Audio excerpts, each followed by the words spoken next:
Que Dios les bendiga. Hoy quiero presentarles Tesoro en vasos de barro. La Escritura dice: pero tenemos este tesoro en vasos de barro, para que la excelencia del poder sea de Dios y no de nosotros. El tesoro de la luz y la gracia del Evangelio está puesto en vasos de barro. Los ministros del Evangelio están sometidos a las mismas pasiones y debilidades que los demás hombres.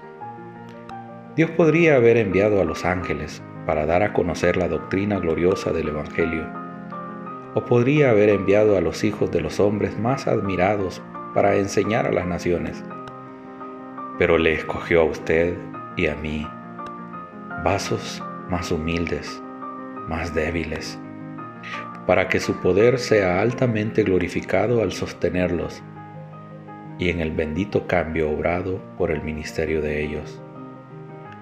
Los apóstoles sufrieron enormemente, pero hallaron un sustento maravilloso. Los creyentes pueden ser abandonados por sus amigos y ser perseguidos por los enemigos, pero su Dios nunca los dejará ni los desamparará. Puede que haya temores internos y luchas externas, pero no somos destruidos.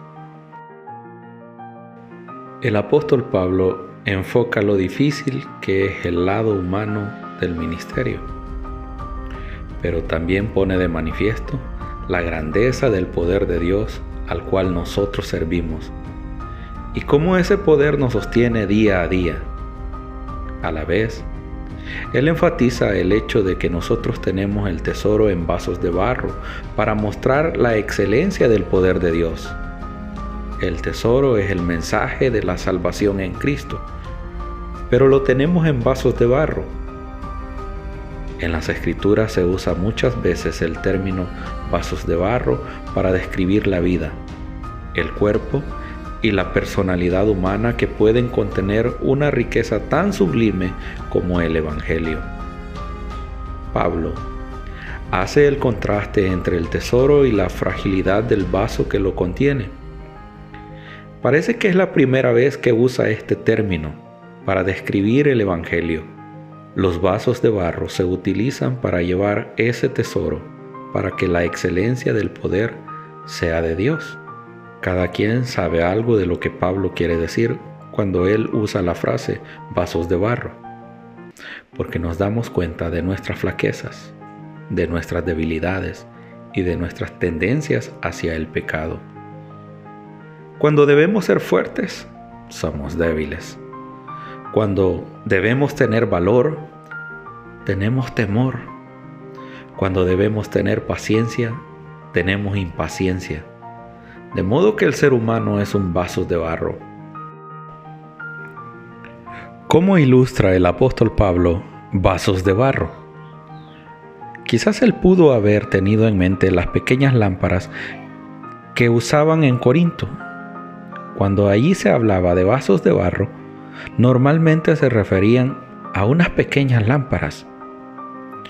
Otra posibilidad es que aquí el apóstol estaba pensando en un recipiente en el cual se guardaban joyas o cosas de valor.